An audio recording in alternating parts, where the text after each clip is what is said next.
Hello again, everybody. Saga is here with my TNA Impact Wrestling review for tonight, the 23rd of August. Back in my room here. I'm just recording from my laptop in my room right now. Overall tonight's Impact Open Fight Night.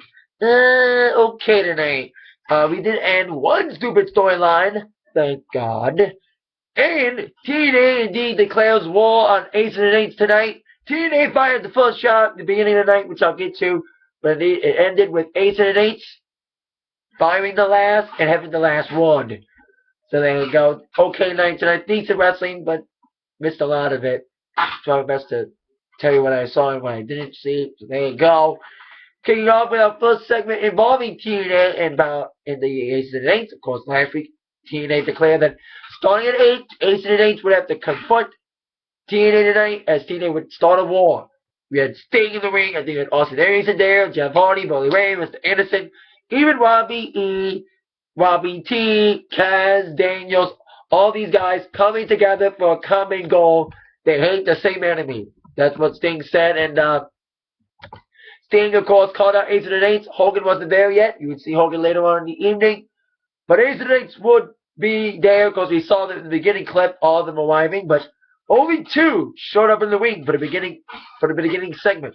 So the two 8'S and 8's maybe call themselves a sacrificial lamb, should I say. Lord TNA, as they would say, one of the guys who was bloodied up after getting his butt whipped. He declared it was going to be a long night. Well, indeed, throughout the evening, even though we did see two in the beginning, all of 8'S and 8's would make their presence felt as they would get attacked backstage by many TNA personnel, like Hulk Hogan, many others. There was indeed a tense-like atmosphere in the Impact Zone with 8'S and 8's and TNA superstars brawling throughout the evening, which led, of course, to the final confrontation at the end of the show, which I'll get to. But let's begin with some action. Open Fight Night. Miss Taskmaster, who, of course, regained TNA Knockout Championship last week. Thanks for that up from Tiffany from ECW, a.k.a. Karen Terrell. Book challenge. Of course, this was Open Fight Night. You can call anybody you want. Taskmaster wanted to call out on tag team partner Tara. And for what I saw, it was okay matchup, but indeed Tara got the victory with a superplex. These tag team partners may be broken up now. Of course, Tara may be going for a title one, because she pinned the Knockout Champion. So maybe Tara and Taskmaster may be teasing a feud, possibly for No Surrender. So speaking of events that take place in No Surrender, the final four of the Bound for Glory series would be fighting for that position. And unfortunately, the Bound for Glory series had a casualty over the last week. Apparently, thanks to an attack by 8'S and 8's, the Pope, the Angel Nero, is out of the Bound for Glory series. We had a backstage segment involving AJ Styles, Robbie E, and RVD. All three were supposed to wrestle the Pope at one point to get points, but Sting settled it by putting them in a triple threat. So we had Robbie E, RVD, and AJ Styles in a triple threat Bound for Glory series match. Second matchup. It was a decent matchup from what I saw. Some decent moves from these three guys and an okay matchup. But the ending sucked. Because you know why the ending sucked? Robbie E won. If you can see my reviews, I've been hearing me rant about why Robbie E is even in this fucking series. He doesn't even deserve to get any points. He only had 5 because of a countout victory. But he has Robbie E with, I don't think he got help from Robbie T at all. But indeed, yes, to our dismay, Robbie E gets the points. Now, the ending came with RVD nailing a 5-star frog splash. But indeed, Robbie E stole the victory. Rob Van Dam did the damage. Robbie E stole the victory. Gets the 7 points. So Robbie E's on the little board. But it doesn't matter how many points Robbie E gets. He will still not make it to the Final Four. No fucking way. I've said it. That Robbie E not only doesn't deserve a chance for a title, doesn't even deserve to be in this tournament at all. You know, doesn't even deserve to be in this tournament, let alone get a chance to even get a title shot, because he doesn't deserve it. So there you go, Robbie E, 12 dismay, gets 7 points over, yes, Rob Van Dam and AJ Styles with a little cheap victory. So there you go. Well, Robbie E had his own problems. So did Robbie T.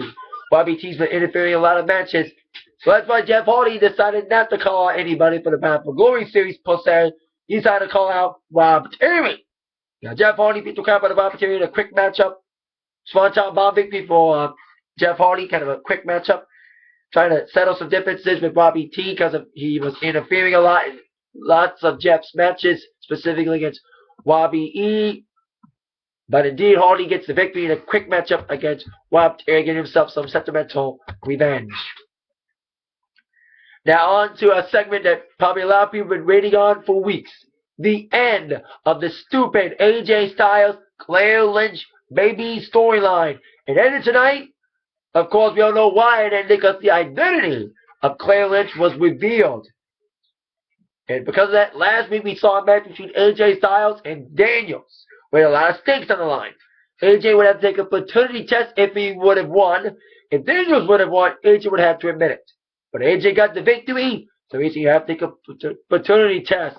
And he was ready to take the paternity test. But indeed, Kaz and Daniels came out. They're not buying anything. And they said that Claire was in the hospital.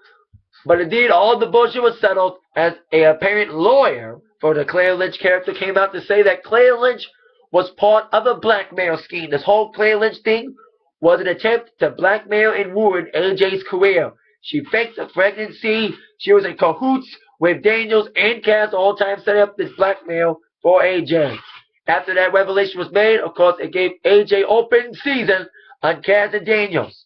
I guess we'll probably have a 2-on-1 handicap match to end this once and for all between Kaz, Daniels, and AJ. This whole stupid storyline with them three finally came to an end with the Claire Lynch revelation revealed. And of course, we will never see Claire Lynch, aka Julie Wiley, the character player, ever again. Like I said in the attack line, I'll say it again to Claire. Na na na na. Na na na na. Oh, hell yeah. Goodbye, goodbye, Claire. And my reaction to the end of this storyline, final motherfucking way.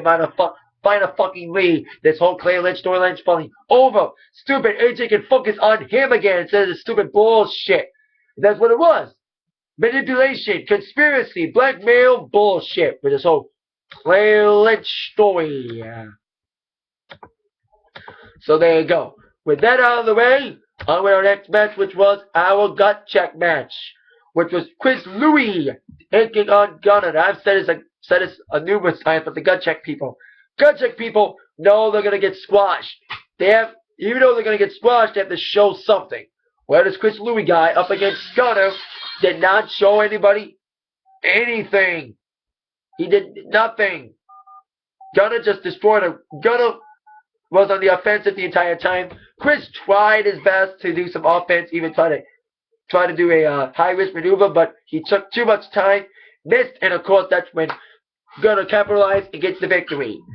Now, like I said, these gut check people, I think he's not going to make it, but I think every gut check people, besides maybe like 1 or 2 people, don't get in.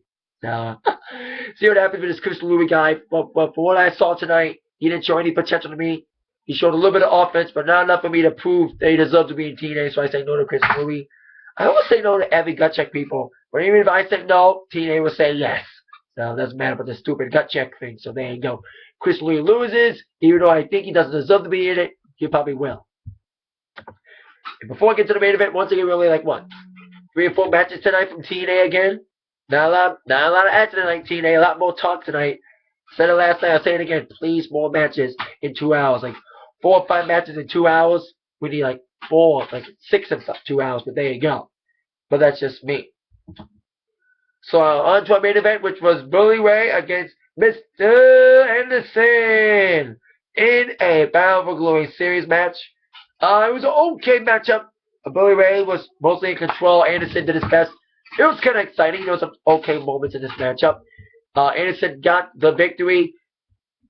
He did his best against Bully Ray. It was kind of a cat and mouse kind of match for the last 5 minutes or so. Bully Ray tried to take control, even a suplex off the top, but not even that could take down Mr. Anderson.